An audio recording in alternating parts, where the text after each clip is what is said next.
Kiss me, please. No, you killed my dad. I don't pray.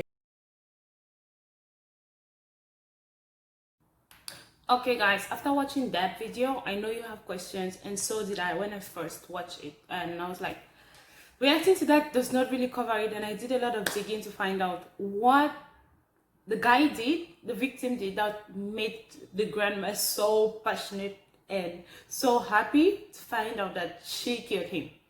And like, I needed to know why. So I came across a lot of videos, but most of them were just saying painting her black, which obviously is horrible. No matter what anyone does to you, you have zero right to kill them. Zero. So yeah, if you're not happy with the situation, get out of it. But you have zero rights to kill them. So I'm not condoning what she did, but I really wanted to know why she did it. And I found two videos that sort of had contrasting perspectives from the way they were presented. None of them were saying that what she did was right, but at least one of the videos really covered what happened that led up to that moment, which is the video we're going to be watching first, and we are going to go to the second one later. This case, I've got to do a little bit more digging because I wanted to know why the hell Cynthia reacted like that in the interview, because that is so bizarre. She seems so happy about what she's done. When I first started researching, I was trying to find out, okay, so why is Cynthia so happy about this Exactly. murder? But I couldn't find an answer to that question. And as we all know here, I like to dig into a case. I really like to find out why. I like to answer all of those questions. I like to get into the criminal's mind and just kind of figure out what happened. But most of the coverage on this case wasn't giving me the answer. Okay, for those wondering, this is Danielle Christie's channel. We are not going to watch all of the video. We just want to figure out what happened that led up to the killing of the lady. So guys, go check her out, and the link to this video and her channel will be in the description. It was so frustrating because I am someone that needs closure. I Right. need to know answers. However, then I came across a court document from 2018 that definitely sheds a little bit more light onto this case, and I'm so happy that I found that because, like I said, I have to have closure. I like to know answers. So of course I'll share what I found in that court document in this video, and you'll have to let me know your opinions on this case. So anyway, let's find out about Cynthia Barker, find out why she reacted the way she did in that police interview and exactly what she did to become the killer grandma. So Cynthia was born on the 11th of February 1951, making her an Aquarius. Now there's not much information on Cynthia's background. I tried to find out, but I can't really tell you anything about Cynthia's life when she was growing up as a child. The only information I could find out about Cynthia is kind of her situation around when this case happened. Exactly. All we really know is that Cynthia was married and she had one daughter. Her daughter does play quite a significant role in this story. Cynthia's husband had passed away before the events of this case take place. The events of this case take place in 2014, and at the time of the events, Cynthia is living with her daughter, Laura, and also her son-in-law, Gerard. Laura and Gerard had been married for 13 years at this point in 2014, and they had 2 children together. Remember, she said I wanted to do this for 13 years, so she had been against the marriage from the get-go. And that's weird. If your families don't agree with something that's happening, why would you keep them in a living situation where they have to relive the horror of seeing your only daughter marry someone you don't want them to marry? A 14-year-old boy and a 13-year-old girl. Gerard also had 2 other children, 2 sons from a previous marriage, and one of the sons from that marriage was an 18-year-old, and he also did live in the house. So this is a very, very full Huge house. house. Cynthia, the grandmother, Laura, Gerard, and then the 3 teenagers. So as you can imagine, this house is quite full, it's very chaotic. There's 3 generations living together, 3 teenagers. But they definitely weren't pushed for size with this house. This is a very fancy house that they're all living in. Their house is located in Fallbrook, California, which I can't remember exactly how long, but it's not far from LA. I can't remember if it's an hour or 2-hour drive from LA, but it's not that far, just outside of LA. And their house is situated in a gated community. And I've seen their house. It is so fancy. And the whole gated community, I don't know, all of these houses are just so big and fancy. And there's all these winding roads, and it's all really private. It looks really nice with all of these green lawns, and the houses are all on these cul-de-sacs. It just reminds me of Gilmore Girls. They say that the plural of cul-de-sac is cols-de-sac. I don't know, I feel weird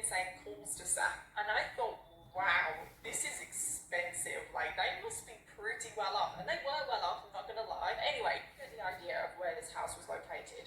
Now, don't... So if they were well off, they could definitely afford to give her own space. Judge me, because I know some of you probably do this too. Something that I really love to do is I like to go on Rightmove.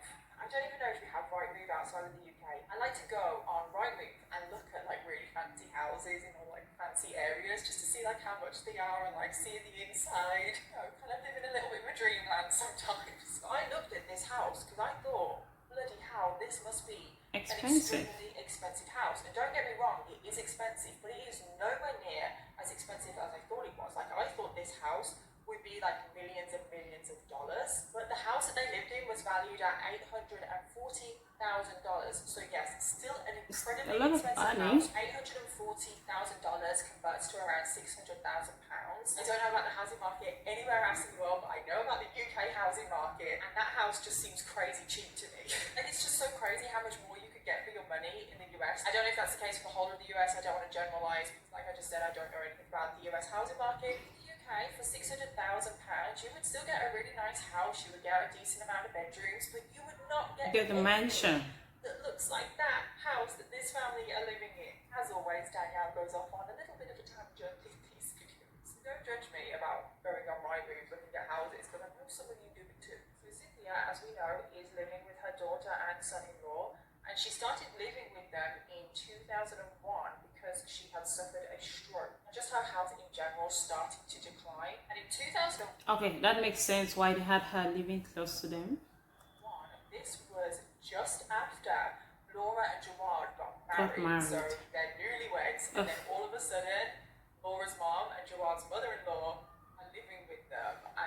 That's not the most ideal situation for newlyweds, but it is what it is. They took her in because her health was declining. Cynthia's stroke did affect her speech and her balance, and it also gave her gait disorder, and I didn't know what gait disorder was, so I looked it up. But from what I could understand, it affects the pattern of your walking. That was just from my understanding, and that's obviously a very basic explanation of what it is. Now, as we know, this house is very fancy. They have a granny flat in this house, and this is where Cynthia lives. Quite apt, really, considering she's a granny. And this must have been like really perfect for Cynthia because she had her own little space. It's not like she was living in the main house, so she kind of did still have like her freedom because she was living in the granny flat. She was close enough to her daughter that if anything was to go wrong, like she'd see right there to help her. Now, in 2001, Cynthia didn't move in full time with her daughter.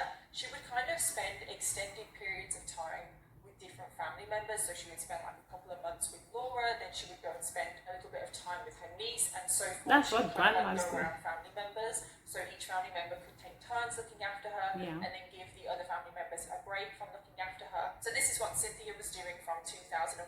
She was just kind of like moving around family members. Now, Laura and Gerard had very busy lifestyles. I mean, they're looking after Cynthia a lot of the time. They also have 3 teenagers that are living in their house. And I couldn't find out what Laura's job was. She did have a job, but I couldn't find out what it was. And Gerard worked as a real estate agent, as well as being a coach for a local rugby team. And he was also a military reservist. And I think these roles, like the rugby and the military, definitely played I a don't know role. if they affected his personality or his personality was just more suited to those roles, but they Violence.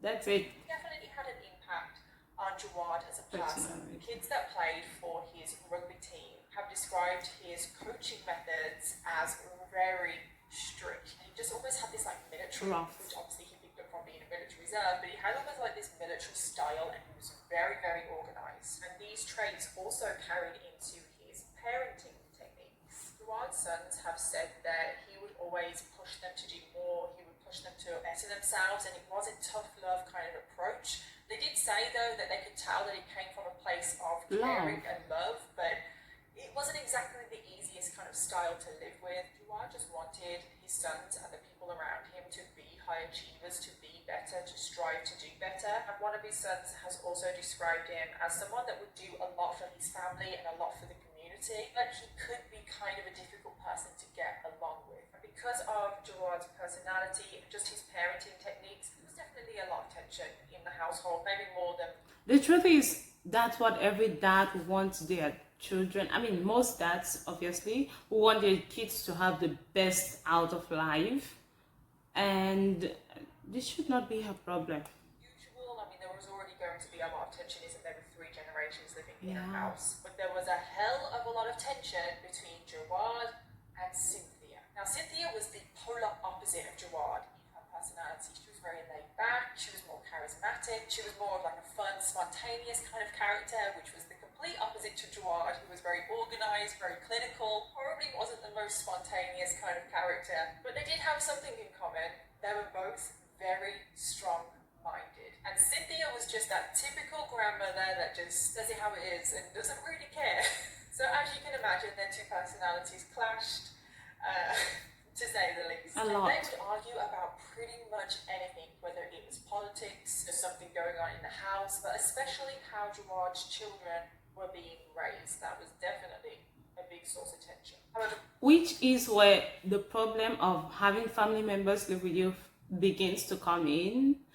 It's obvious, like their parents, they're always going to feel like they are still, I don't know, you are still their kid, your kids are still their kids, but you have to be left to do your own kind of thing. And it's just better. In fact, love is always best when it's far away. But there were issues that went deeper than just simple personality clashes that caused tension between Cynthia and Gerard, and that is because Cynthia believed that Gerard was being abusive towards Laura and the children. Cynthia would often see bruises on Laura's arm, and she was convinced that Gerard was the one that put them there. Like I said, they argued a lot about how the children should be raised, and Cynthia thought that Gerard was way too strict on his children. And the way he disciplined the children was very military-like. And he obviously got this from being a military reservist, but this military style isn't suitable for children, and Cynthia disapproved of his parenting techniques. But Cynthia and Gerard had their own problems between each other as well. It wasn't just all centered around how Gerard was treating Laura and the children. A big tension between Cynthia and Gerard was the fact that Cynthia was a smoker, and she would smoke a hell of a lot. And Gerard never let Cynthia smoke in the house. He was of the mindset, my house, my rules, you're not smoking in my house. Which I don't think is too unreasonable. Gerard and Laura's house, if they don't want people smoking in their house, like they don't have to have people smoking in their house. Gerard particularly didn't want Cynthia smoking around his children, which I can't understand. So Cynthia did used to smoke outside, but this still used to annoy Gerard, to the point where if Gerard was in the garden at the same time as Cynthia smoking, he would get a hose and spray her down. Now that's mean. I get, but I get they're older people. You're going to be them one day, and I mean, if you just have to accommodate people, like that was mean. Straight up, there's no excuse for that. It doesn't mean he deserved what she gave him, but that was mean. Just like jokingly, like spray her a little bit, like in like a jokey kind of fun way. He would completely soak her. And he would say things like, if I see a fire, I need to put it out. Obviously insinuating because she was smoking, there was fire. And he didn't just do this once. He did this all the time. And we need to remember that Cynthia is an elderly lady. Right? You can't just soak an elderly lady. It's okay if you disagree with her smoking. It's okay if you want her to smoke outside. But she is an elderly lady, and he is getting a hose and soaking her all the time. And Laura, being the wife of Gerard and the daughter of Cynthia, she would often find herself in the middle. But this is not even finding yourself in the middle. It's wrong. Don't spray her down. Let her do what she gave birth to. The crazy ass you that the man is in love with. So just let her be. I mean, she's not going to be there all year round. There's times when she's going to leave. So just ignore her. That's a little thing you can ignore. Especially if she's not smoking in the house or around the kids. It's just like, hey, I don't like you breathing. Stop breathing too much. It's not right. And I'm not smoking. I don't smoke. And I don't like people smoking around me. But if they're smoking outside, I just have to leave. It's that simple.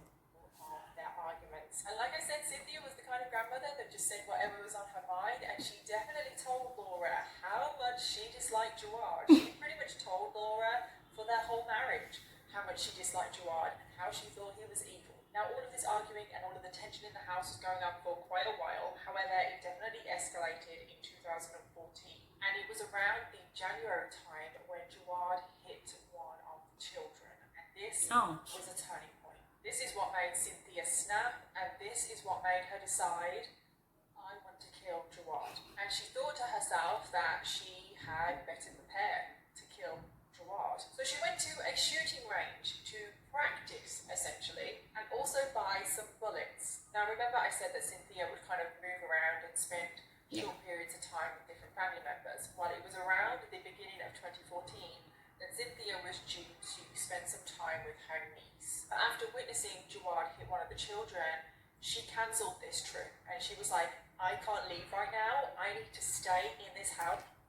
On top of the bruises that he gave his wife, because I mean she wasn't hurting herself, so he obviously hit her too, if he can prove to hit his kids. With Laura and the children, because I need to keep an eye on Gerard. I'm worried about their safety.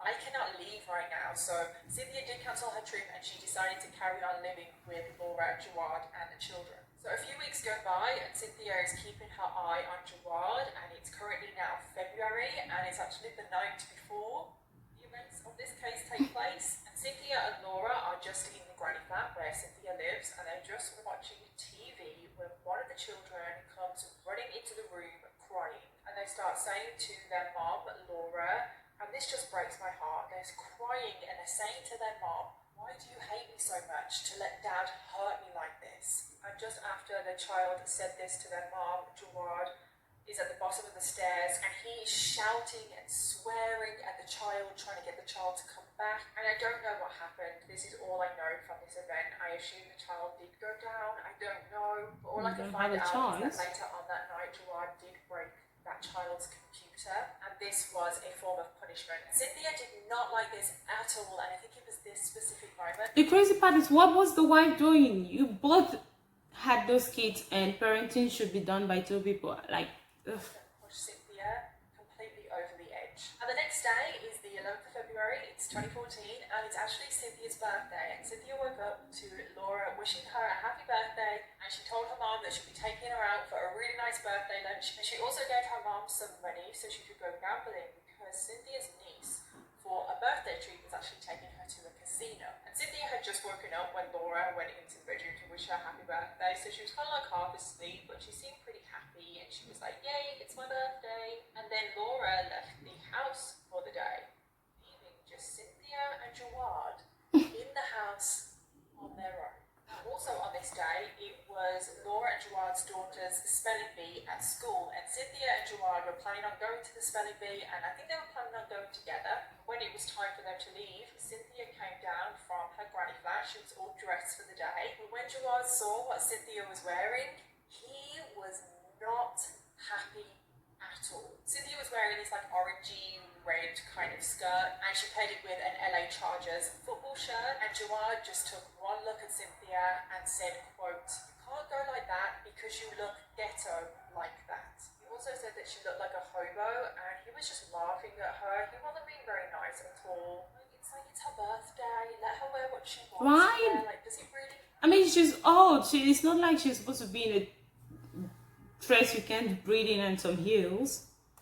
And naturally Cynthia was upset about this. I mean, no one likes to be called names, like especially on their birthday. And she turned around and she started to walk away. Gerard grabbed her and just started calling her names again and laughing at her, just making her feel so small. And this was the moment that Cynthia just flipped. She went back to her bedroom, she went into her bedside drawer, and she pulled out a gun. Now, after she got her gun, she made her way downstairs, and Gerard was already outside. He was doing laundry, and he had his back turned towards Cynthia. Cynthia just started shooting at Gerard. Gerard immediately went down, but the shots weren't fatal. He started to move towards Cynthia to fight her off. However, Cynthia had other plans, and she just continued on shooting towards Gerard until she ran out of bullets. And I think at this point, Gerard had been shot 5 times, so he was on the floor. He wasn't able to kind of move around. And when Cynthia ran out of bullets, what did she do?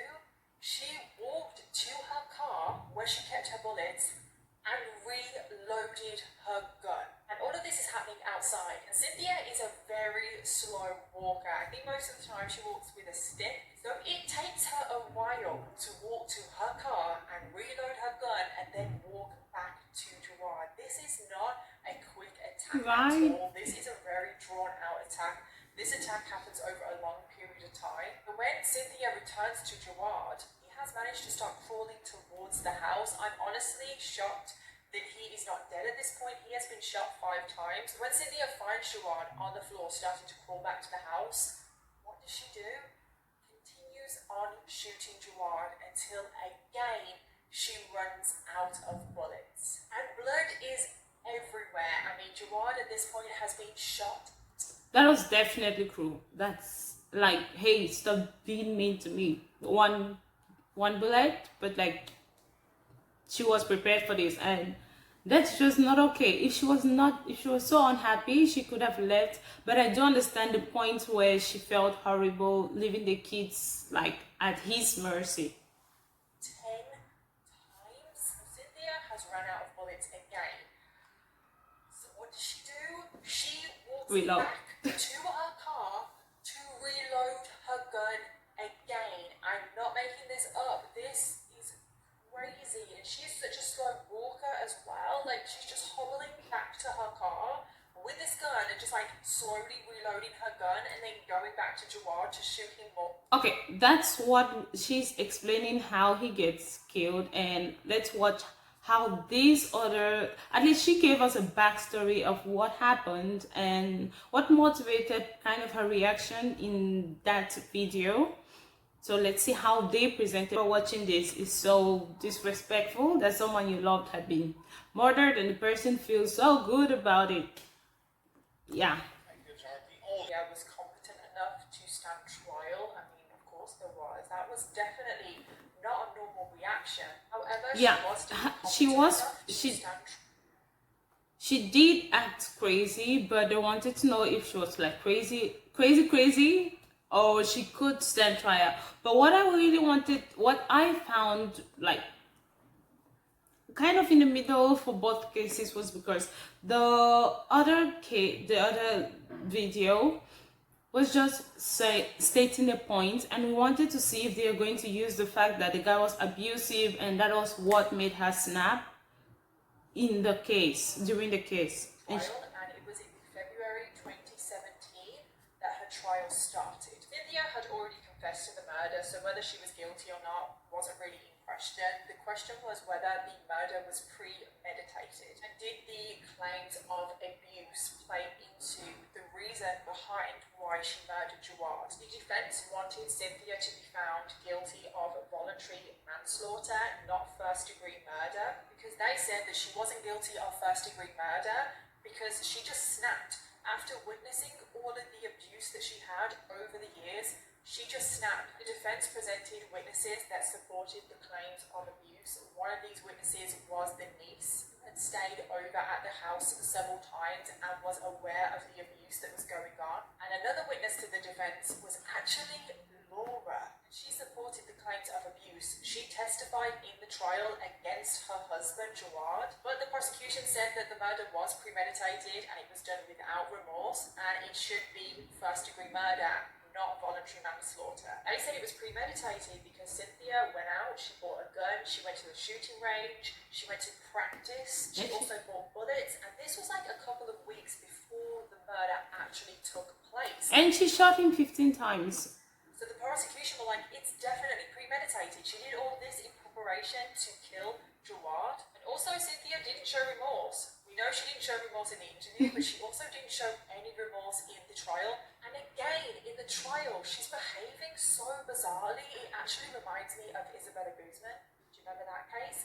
Because Cynthia's just kind of like waving at the judge. She's smiling, which is not normal behavior when you're on trial for first-degree murder. Gerard's sister provided a victim statement, and she included 15 photos for the 15 and his love of life. She said that the photos highlighted the love that Gerard had for his family and just the love that Gerard had for life. The jury took into account everything in the trial, the abuse, everything, and after 2 days of deliberation, they decided that Cynthia was guilty of first-degree murder. She had no right to become judge, jury, and executioner. So on the 23rd of March 2017, Cynthia Cedar Barker was found guilty of first-degree murder, and at the age of 66, she was sentenced to life in prison with a minimum of 50. Okay, so this is probably why her audience have have the perspective. Just listen to this. I was doing my research. I couldn't quite help feeling that just something was missing. I just couldn't understand why Cynthia committed such a brutal murder.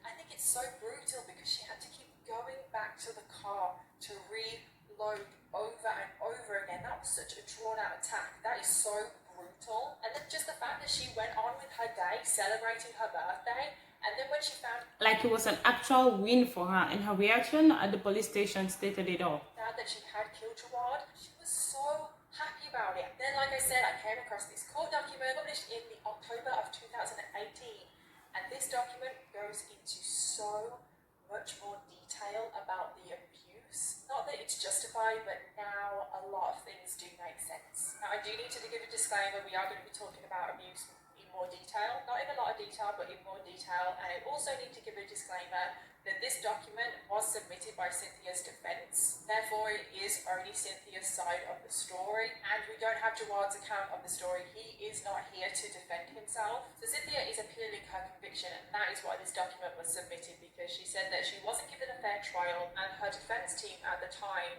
was just inadequate. So this appeal document goes into so much more detail of the abuse, so much more detail than what came out in the trial. It said that Gerard would often choke Laura, and he would also hit the children with his belt. He would also verbally abuse the children as well, just calling them names, and also saying that the dogs were better than his children. The document also went into a lot more detail of how Gerard would treat Cynthia. Now, Gerard would often turn off the hot water to the granny flat. Remember, Cynthia was living in the granny flat? He would turn off the hot water, and she would have to have cold showers. He would also... He was actively, was not like effortlessly, he was actively trying to make her life miserable. Offer to like pick her up from the coffee shop that she always would go to, but then purposely not turn up, just leave her sat outside the coffee shop for hours, sometimes in extreme heat or extreme cold. He just wouldn't care. He would just leave her outside, and this was his form of punishment towards Cynthia. We already know that... I mean, he could beat his kids.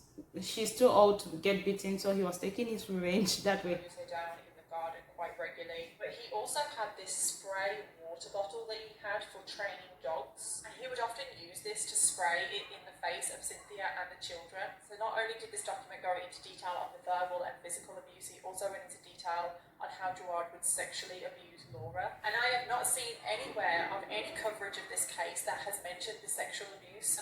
And I haven't either. Sexual abuse allegations aren't actually coming from Cynthia, they're coming from the niece. The niece would stay at the house quite regularly, and there was one time where she walked past the bedroom that Gerard and Laura shared, and she could hear Laura inside of the room, and she was crying, and she was also saying, "Get off me." The next day, she confronted Laura about what she'd heard because she wanted to know what was going on, and this is when Laura opened up to her and told her exactly what Gerard would do to her. She said that sometimes at night, Gerard would choke her and hold her down until she passed out. He would then sodomize her without her consent, because this was the only way that he could gratify himself, because he said Laura was, quote, too loose down there, end quote. And when the niece heard about this, understandably, she was horrified, and the niece actually told Cynthia about what Laura had told her. She was concerned about her. I can't even imagine hearing that about your daughter. Your only daughter, like someone you first of all hate, someone who is not nice at all,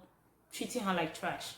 He was so upset. Remember near the beginning of the story, I said that Cynthia was supposed to go to her niece's house for a short period of time, but she changed her mind and cancelled her trip. Well, this is why, because she found out about the sexual abuse. Like I said though, in the disclaimer, I don't know how much proof there is to these claims, but I do just feel like if this is true, it definitely fills in a lot of the blanks that I feel were in the story. I feel like finding out that your daughter is being sexually abused doesn't justify murder. I'm not saying that, but it definitely makes more sense why Cynthia reacted like she did, why she was so happy in the interview. And it's easily what she kept thinking about when throughout the time she wanted to reload her gun and make sure that this guy was gone for good.